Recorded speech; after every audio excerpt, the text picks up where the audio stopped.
ఒక వ్యక్తి జీవితంలో ప్రతి అవసరత తీర్చబడాలంటే ప్రభు ఒక్కరే ఆ దప్పికని ఆ వ్యక్తికి తీర్చగలరు.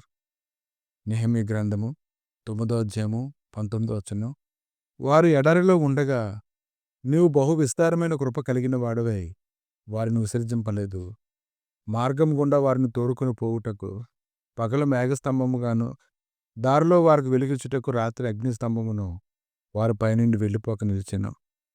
ఆయన ఎంత కృప చూపించారంటే ప్రజలకి, వారిని ఎంతగా ప్రేమించారంటే వారి దప్పికంతా తీర్చారు. వారికి కావాల్సిన దాన్ని వారికి అనుగ్రహించారు. పగలు మేఘస్తంభంగా ఉన్నారు, రాత్రి అగ్నిస్తంభంగా ఉన్నారు.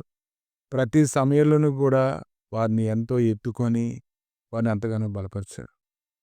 కనుక ప్రభు యొక్క విస్తారమైనటువంటి కృప నీ మీద కుమ్మరించబడుతున్నప్పుడు ఆయన నీ దప్పికను తీర్చడం మాత్రమే కాదు కానీ నీవు కూడా ఆయన దప్పికను ఎరిగి దాన్ని తీర్పినట్లయితే అది నీకెంతో మేలు. ఆమేన్.